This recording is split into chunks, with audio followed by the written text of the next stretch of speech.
Continuando con el estudio de la neumología, vamos a llevar un tema que es bastante importante, ¿no? Que son las neumonías. Son aquellos procesos infecciosos que van a afectar a los pulmones. Bien, vamos a definir a la neumonía, que es una definición bastante fácil, ¿no? Es, como ves en la diapositiva, pues una imagen de un tórax con pulmones, ¿no? Y esos puntitos verdes son varios microorganismos, ¿no? Están invadiendo el parénquima pulmonar. Entonces la neumonía es eso, ¿no? Es una infección, pero del parénquima pulmonar. Bien, ¿cuáles son las vías de infección? ¿Cómo se puede producir esta neumonía?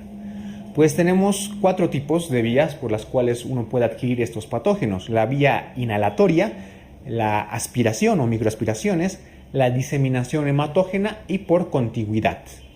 La vía inhalatoria pues no es la forma más frecuente, ¿no? de infección, ¿no? Generalmente pues suspendidos en el medio ambiente tenemos varios aerosoles, ¿no? que están en relación con microorganismos, ¿no? y que pueden entrar de forma fácil a través de nuestras vías respiratorias altas y llegar a nuestros pulmones. Sin embargo, tienes que estar consciente de que nosotros, las personas sanas, tenemos un buen sistema inmunológico y el sistema respiratorio tiene sus propios mecanismos de defensa.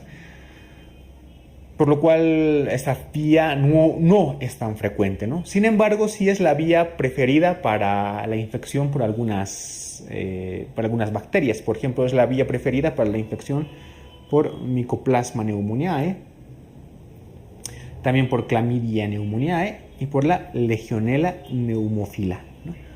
La Legionella pneumophila sobre todo porque se produce en infección en ambientes con un sistema de ventilación cerrado, ¿no? Entonces, por eso. La aspiración, esta sí que te la subrayo porque esta es la vía de infección para producir neumonía más frecuente, ¿no? La aspiración, las microaspiraciones son las vías de infección para producir neumonía más frecuentes. Entonces, es la vía preferida, por ejemplo, para el Streptococcus pneumoniae, para los estafilococos, para los Haemophilus influenza sobre todo. La diseminación hematógena, principalmente producida por el Staphylococcus aureus, ¿no? Se produce en casos de endocarditis bacteriana derecha, es decir, un paciente que tiene una endocarditis bacteriana derecha y que posteriormente desarrolla una neumonía, pues seguramente la causa es un Staphylococcus aureus que ha invadido el pulmón por vía hematógena, es decir, por vía sanguínea. Otro caso en el que se puede producir esta vía hematógena, que no es tan frecuente evidentemente, es el síndrome de Lemierre, ¿no? que es un absceso retrofaringeo que produce una tromboflebitis, esto causada por una bacteria que se llama Fusobacterium necrophorum. Y la última vía de infección, la continuidad, que realmente es muy, pero muy rara, ¿no? O sea, quiere decir que hay un foco infeccioso cerca de los pulmones y que por continuidad, o sea, porque estar cerca, se produce la neumonía. Entonces, quédate con lo siguiente, que la aspiración o la microaspiración es la forma más frecuente o la vía más frecuente para producir neumonía y es la vía preferida del Streptococcus pneumoniae. Etiología. Bien, hay distintos patógenos, ¿no? que pueden producir neumonía, pero sin duda el más importante y el más frecuente y la causa más frecuente de neumonía, recuerda, ya sea cualquier edad y demás, cualquier característica del paciente, es el Streptococcus pneumoniae, y te lo subrayo en rojo. El Streptococcus pneumoniae, o también llamado neumococo, que es lo mismo, es la principal causa de neumonía. De acuerdo a la edad o factores etarios, vamos a ver que hay distintos patógenos más prevalentes. Por ejemplo, sospechamos de un Mycoplasma pneumoniae si tenemos un paciente comprendido entre los 5 a 18 años, es decir, adolescentes jóvenes, ¿no? Niños, adolescentes y jóvenes, pues muy probablemente la causa de su neumonía sea un Mycoplasma pneumoniae. En menores de 6 meses, la causa principal de una neumonía pues es la Chlamydia trachomatis y algunos tipos de virus, como el virus sincitial respiratorio. El Staphylococcus aureus es principalmente responsable de las neumonías, sobre todo en pacientes que están hospitalizados, o en pacientes que están con diabetes, en pacientes que están sometidos a hemodiálisis, ¿no? Entonces, quédate con el que el Streptococcus pneumoniae es la principal causa de neumonía. Es el llamado también neumococo.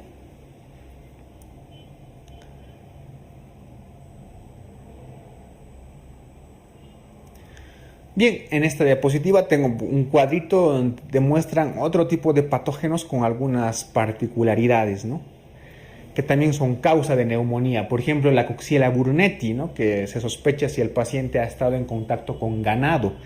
El Rhodococcus equi, que se sospecha de neumonía si el paciente ha estado en contacto con caballos. La Klebsiella pneumoniae, que frecuentemente está en relación con neumonía en pacientes alcohólicos.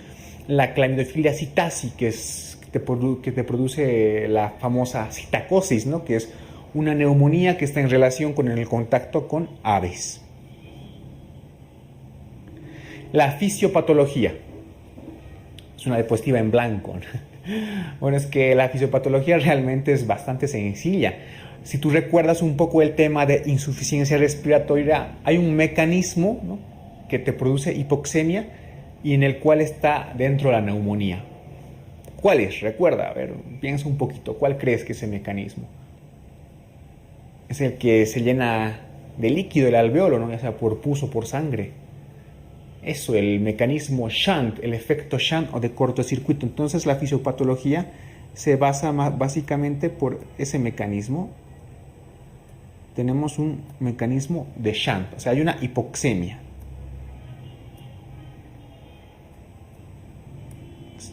Se reduce la presión parcial de oxígeno. Entonces, ¿qué es lo que tenemos? Aquí voy a dibujar mi alveolo y por el otro lado voy a dibujar mi vaso sanguíneo. Voy a hacer diferencia entre la parte venosa, hasta ahí, y voy a hacer diferencia con la parte arterial más rojita. ¿Qué es lo que produce este shunt? En el caso de la neumonía, mi alveolo está lleno de pus. Mi alveolo se llena de pus, ¿no? Aquí ya dibujamos la pus. Por lo tanto, el oxígeno que va a llegar a mi alveolo no va a poder difundir con facilidad hacia mi vaso sanguíneo, ¿no? Por lo tanto, la sangre venosa que está cargada con dióxido de carbono va a ser oxigenada de forma muy pobre, o sea, casi no va a estar oxigenada y va a pasar a la sangre arterial con los mismos componentes, es decir, con la misma cantidad de dióxido de carbono, etc., ¿no? Ese es el mecanismo shunt por el que se produce la hipoxemia y es también la fisiopatología básica de la neumonía, ¿no? Bien, ¿qué más tenemos que saber? ¿Por qué se produce esta pus, ¿no? Que tenemos dentro de mi alveolo y que no me permite que mi oxígeno pase libremente hacia mi capilar? Esta pus pues, es producto de una reacción inflamatoria. Es decir, mis alveolos con sus células van a producir una reacción inflamatoria, van a producir un exudado. Recuerda que en las neumonías se produce exudado, ¿no? Y ese exudado va a generar la pus, ¿no? Y por lo tanto todos los otros mecanismos que ya te he indicado. En esta diapositiva pues te muestro una serie de placas radiológicas y es que la neumonía pues tiene tres patrones radiológicos. El primero, ¿no? Que es el de la condensación pulmonar, o sea, la condensación de un lóbulo pulmonar como está indicado ahí, ¿no? El segundo, pues ya es un patrón intersticial, es decir, que se afecta básicamente el intersticio pulmonar. Y el tercero es el de una neumonía necrotizante o el de un absceso pulmonar, ¿no? En este caso, un absceso propiamente. Entonces, cuando la neumonía se condensa, tiene un patrón lobar, pues es como se ve en esa imagen, ¿no? Una opacidad, ¿no? Que solamente afecta a un determinado segmento pulmonar. En este tipo de casos también podemos describir el famoso broncograma aéreo, ¿no? Este tipo de patrón de condensación lobar, ¿no?, con su broncograma aéreo, es clásico de las neumonías causadas por Streptococcus pneumoniae y también por los estafilococos. Por lo contrario, el patrón intersticial de neumonía, es decir, ¿no?, el que se ve afectación del intersticio pulmonar, no así condensación lobar, del intersticio, el patrón intersticial, es clásico de las neumonías atípicas, por ejemplo, por Mycoplasma pneumoniae. Y el patrón de necrotizante o de absceso pulmonar, pues es clásico de pacientes inmunodeprimidos, ¿no?, o que están afectados por cepas muy importantes de algunos patógenos, por ejemplo, el Rhodococcus equi o alguna cepa agresiva de Staphylococcus aureus, ¿no? ¿Cuál es la diferencia? Un absceso pulmonar es, como ves aquí, una imagen cavitada dentro del pulmón. Una neumonía necrotizante es pues este absceso, pero en todas partes del pulmón, ¿no? Abscesos chiquititos en muchas partes del pulmón. Entonces son los tres patrones básicos radiológicos de la neumonía. Un patrón de condensación alveolar, ¿no?, que nos da una condensación lobar de un segmento pulmonar, clásico del Streptococcus pneumoniae y de algunos estafilococos. El patrón intersticial, ¿no?, que afecta al intersticio pulmonar, es el patrón radiológico clásico, por ejemplo, de bacterias atípicas como el Mycoplasma pneumoniae. Y el otro, el patrón necrotizante o del absceso pulmonar, pues por ejemplo, en pacientes inmunodeprimidos o de cepas bacterianas pues muy graves. Recuerda el patrón radiológico que te he mostrado anteriormente, o sea, grábatelo bien porque más adelante vamos a ir explicando ciertas neumonías que tienen que ver en relación con ese patrón radiológico. Clásicamente hemos clasificado la neumonía pues en los siguientes tres grupos. La neumonía adquirida en la comunidad, que es la más importante, de la cual es la que vamos a hablar más adelante. La neumonía nosocomial y las neumonías necrotizantes. Como te he indicado, la más importante es la neumonía adquirida en la comunidad, la famosa NAC, y es de la que vamos a hablar de ahora en adelante. El tipo de neumonía nosocomial pues tiene un apartado más adelante. Y ahora te voy a hablar un poco de las neumonías necrotizantes. La neumonía necrotizante pues es básicamente producida en pacientes muy inmunodeprimidos, ¿no? Tiene un patrón radiológico como el que te he mostrado, puede producir abscesos a nivel pulmonar, tiene una clínica muy larvada, por ejemplo fiebre, pérdida de peso, es más, recuerda un poco a la infección por tuberculosis, ¿no? Los patógenos más frecuentes, por ejemplo, pueden estar estafilococos pues, de una cepa agresiva, Rhodococcus equi, etc., ¿no? Entonces, estas son las características de las neumonías necrotizantes. Forman abscesos. Ahora sí, vamos a empezar con nuestra querida NAC, ¿no? La neumonía adquirida en la comunidad. ¿Cómo la vamos a definir? Pues es aquella neumonía que se adquiere, pues obviamente, ¿no?, dentro de la comunidad, como su nombre dice, ¿no? O sea, vamos a ver que esta neumonía es de un paciente que ha adquirido esta neumonía, pero fuera del ambiente hospitalario, ¿no? O sea, nada que ver. Entonces, todo lo que está fuera del ambiente hospitalario y el paciente que no tenga antecedentes de procedimiento mecánico invasivo reciente, pues se clasifica como neumonía adquirida en la comunidad. Esta neumonía adquirida en la comunidad, o NAC, ¿no?, la vamos a dividir en dos síndromes: el síndrome neumónico típico y el síndrome neumónico atípico. La NAC con síndrome típico, ¿qué es lo que nos va a presentar? Es un cuadro agudo, acuérdate de eso, un cuadro agudo, ¿no?, que se caracteriza por fiebre, dolor pleurítico y tos productiva. O sea, aparece de repente, ¿no? 2-3 días como máximo. El paciente realmente tiene una clínica intensa, tiene una fiebre muy elevada, tiene una tos muy productiva y tiene el famoso dolor pleurítico. Entonces, es la clínica de la NAC con síndrome típico. ¿Qué vamos a ver a la exploración física?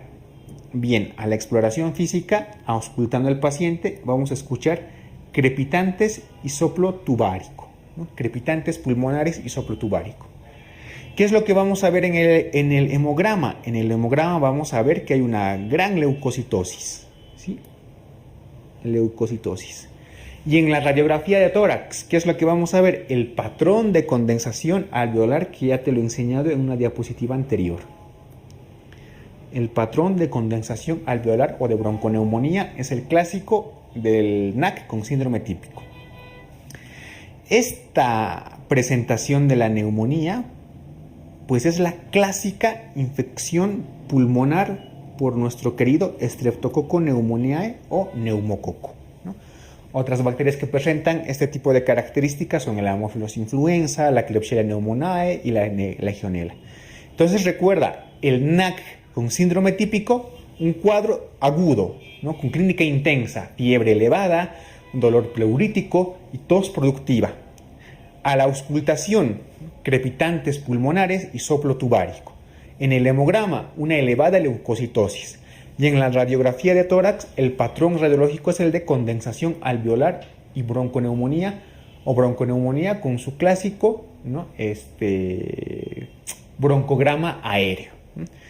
Y recuerda que esta es la presentación típica de la neumonía por Streptococcus pneumoniae o el neumococo.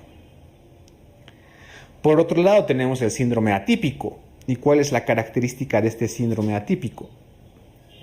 Es un cuadro más subagudo, no tan intenso. Muchas veces ni siquiera hay fiebre, o si es que existe alza de temperatura es una febrícula. Parece una infección viral, incluso porque tiene mialgias, artralgias y tos seca. ¿Qué es lo que vamos a observar a la auscultación? Pues generalmente es normal. En la auscultación es normal, o en algunos casos pues puedes escuchar sibilantes. ¿Cuál es qué es lo que te va a indicar que puede ser un síndrome atípico? Pues también la edad del paciente, ¿no? Si es un jovenzuelo de más o menos 15 años, un adolescente, ¿no? A un paciente que tiene 20, 25 años y tiene sintomatología, pues más que por una NAC típica, pues te vas a orientar o vas a irte hacia el diagnóstico de un síndrome atípico. ¿Qué es lo que vamos a ver en la radiografía? Pues en la radiografía, como te he indicado en una diapositiva anterior, el famoso patrón intersticial, ¿no? Y en el hemograma pues no vas a ver una gran leucocitosis. Esta es la forma de presentación de algunas bacterias atípicas, como por ejemplo el Mycoplasma pneumoniae, la Coxiella burnetii y algunos virus. Y por eso te indico de que es importante que veas la edad del paciente, ¿no? Si es un paciente joven o adolescente con este tipo de patología, con este tipo de sintomatología y características radiográficas, pues seguramente es una NAC con un síndrome atípico. Los criterios de gravedad de la NAC son los que te muestro en la diapositiva, ¿no? Están englobados en ese cuadro.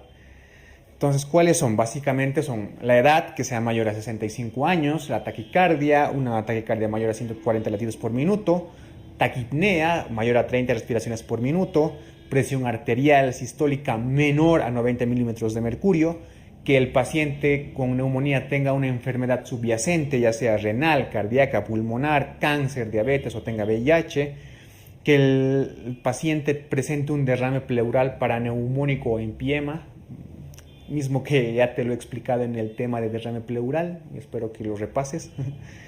Que den otro criterio de gravedad es, por ejemplo, la rápida progresión del infiltrado en la radiografía de tórax, que se presente una cavitación en la radiografía o que la condensación y la afectación sea bilateral de ambos pulmones, que la insuficiencia respiratoria que se presente una insuficiencia respiratoria con una presión arterial de oxígeno menor a 60 milímetros de mercurio, que haya un fracaso del tratamiento ambulatorio y que después de reevaluarlo 48 o 72 horas después al paciente siga presentando una neumonía, incluso mucho peor, o la incapacidad de algún paciente para realizar algún tratamiento ambulatorio. ¿Para qué nos sirven estos criterios de gravedad? Pues para decidir si hospitalizamos o no a un paciente que tenga una neumonía adquirida en la comunidad. También tenemos otros criterios de gravedad que son un poco más resumidos, son los famosos CURP 65, ¿no? Esos criterios se usan para ver si es que un paciente necesita hospitalización. Debo recordarte que si un paciente presenta más de un criterio CURP 65, pues está indicada su hospitalización. ¿Y cuáles son estos criterios? Que el paciente presente confusión, que el paciente presente una urea mayor a 42 miligramos decilitro o un nitrógeno ureico en sangre mayor a 20 miligramos decilitro, que presente una frecuencia respiratoria mayor de 30 respiraciones por minuto, que presente una presión arterial sistólica menor a 90 o una diastólica menor a 60 y que el paciente sea mayor a 65 años, ¿no? Son los famosos CURP. C de confusión, U de urea, la R de respiración, la B, presión arterial, se relaciona con bloods, es decir, con la sangre, ¿no? Entonces, la B de presión arterial por bloods y 65 por la edad de 65 años, ¿no? Entonces, basta que el paciente tenga más de uno de estos criterios para decidir su hospitalización. ¿Cómo vamos a hacer el diagnóstico de la NAC? ¿No? A ver, vamos a tener lo siguiente, los hemocultivos. Si bien los hemocultivos tienen una alta especificidad, pues realmente su rendimiento pues no es muy bueno. ¿Por qué? Porque básicamente un buen cultivo se ha encontrado más o menos en el 15 a 30% de los pacientes que tienen una neumonía adquirida en la comunidad. Si en un cultivo pues me crece básicamente una sola cepa, ¿no? Una sola cepa de algún patógeno, pues es muy probable que sea el causante etiológico de la neumonía. Generalmente si un paciente está internado, hospitalizado, es recomendable, aunque obviamente no tenga un buen rendimiento, pues es recomendable realizar un hemocultivo. El examen de esputo o de la expectoración, pues, a ver, tiene que ser una buena muestra. O sea, la muestra tiene que ser generalmente de vías respiratorias inferiores, lo cual a veces es un poco complicado, ¿no?, de obtener.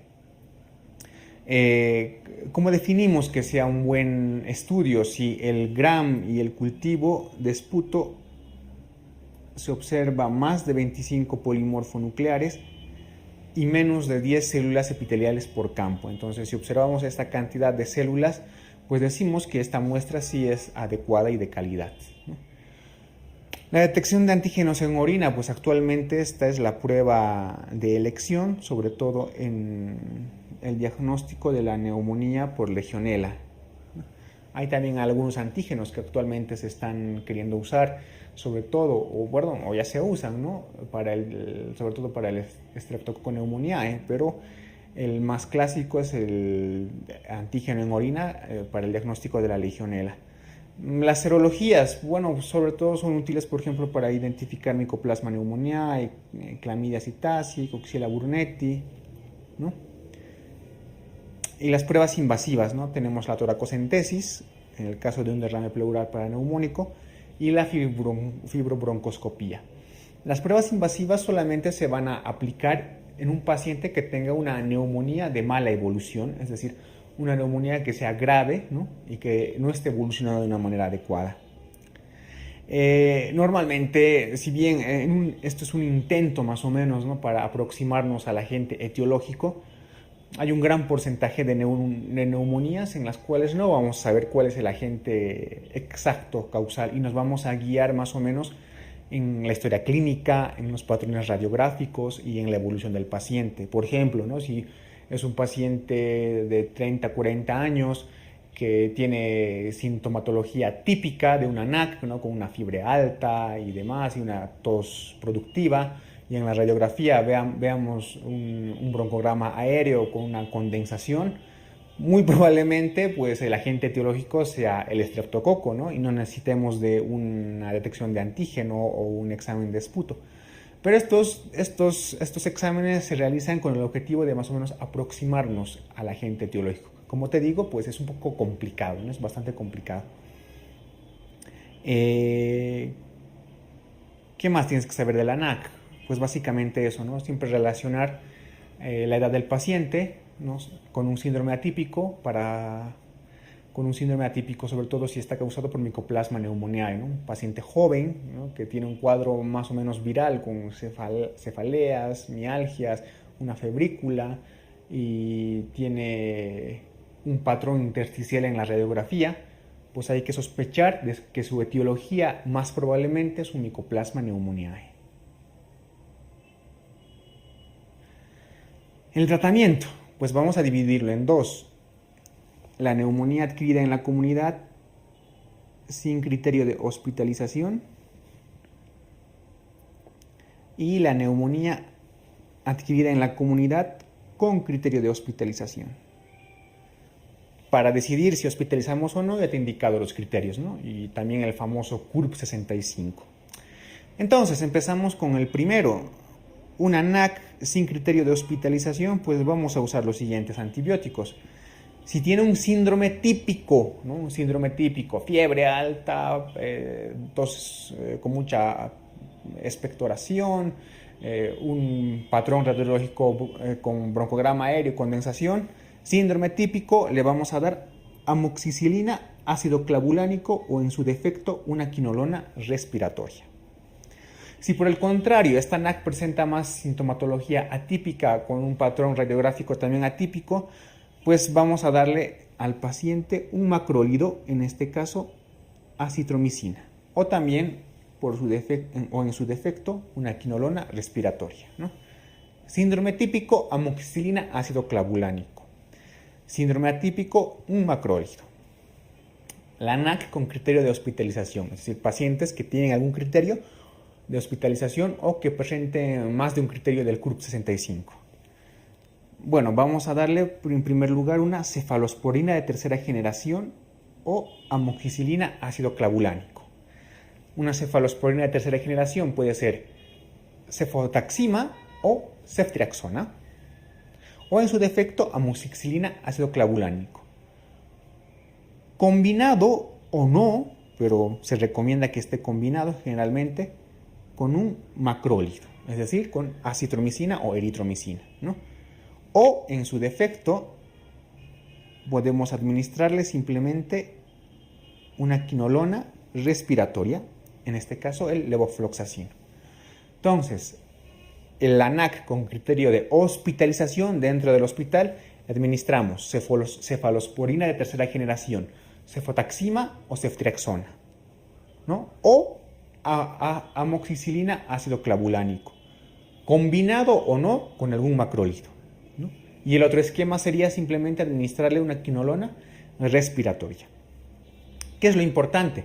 Siempre tienes que pensar que el patógeno más frecuente es el Streptococcus pneumoniae. Por lo tanto, ¿no? El tratamiento que debes realizar es siempre tratar de cubrir al neumococo, ¿no? Por eso estás dando estos antibióticos, ¿no? Ya una vez que tengas algún cultivo más específico o demás, puedes ir guiando tu tratamiento antibiótico a ese germen en específico. Pero en la primera instancia, el tratamiento es empírico. Y como es empírico, tienes que cubrir al agente más frecuente, que es el Streptococcus pneumoniae. Por último, la neumonía nosocomial. Bueno, a ver, ¿qué te digo? La neumonía nosocomial, pues es aquella neumonía que se produce a partir de las primeras 48 horas de ingreso en un hospital o hasta 10 días después del alta. Entonces, quiero que te quedes con esa definición, ¿no? Es esa neumonía que se produce dentro del hospital, pero dentro de los primeros 2 días o una vez dado de alta, que el paciente tenga una neumonía hasta 10 días después de su alta, ¿no? ¿Cuáles son los criterios clínicos y radiológicos comúnmente aceptados para una neumonía nosocomial? Que, por ejemplo, en la radiografía de tórax se observe un nuevo infiltrado que antes no tenía, ¿no? Que además este paciente desarrolle fiebre, tos, secreciones traqueobronquiales, etc., ¿no? Entonces es un paciente que estando internado, le haces una placa de rayos X y ha desarrollado un nuevo infiltrado, o que estando internado pues esté desarrollando fiebre, ¿no? Mucha fiebre, o esté con tos y con expectoración purulenta, pues seguramente estamos frente a una neumonía nosocomial. ¿Cuál es el tratamiento? Como es un tratamiento, pues, bueno, el tratamiento debe irse guiado básicamente a patógenos que pueden estar dentro del hospital, es decir, patógenos intrahospitalarios, que obviamente son mucho más fuertes y más resistentes que patógenos ordinarios. Entonces el tratamiento debe incluir la cobertura, por ejemplo, de un estafilococo aureus meticilin resistente, un SARM, ¿no? Y de la neumonía aeruginosa. ¿Por qué? Porque estos patógenos son frecuentes, son patógenos intrahospitalarios muy frecuentes, entonces son generalmente las causas principales de neumonía nosocomial. Para cubrir un estafilococo aureus meticilin resistente, por ejemplo, podría usar vancomicina, ¿no? Por ejemplo. Para cubrir Pseudomonas aeruginosa, podría usar algún carbapenémico, por ejemplo, el imipenem, como ejemplo, ¿no? Y más o menos tienes que ir guiando el tratamiento de acuerdo al patógeno que pueda sospechar nosocomial. Obviamente esto va a ir guiado por hemocultivos o algún cultivo, ¿no? de algún líquido. Bien, entonces eso es todo respecto de la neumonía.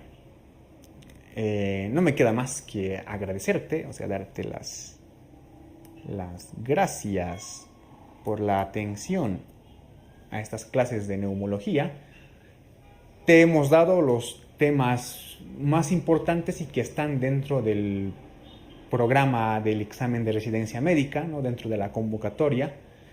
Recuerda repasar los puntos claves que te he indicado, ¿no? Y sacarte las dudas un poco con el texto que tenemos. Y espero haberte ayudado a comprender de una manera más adecuada y más simplificada la neumología. Ya nos estaremos viendo en otro video. Y nada, solamente decirte a por la otra materia, ¿no? Estudia con fuerza y a por la otra materia. Gracias.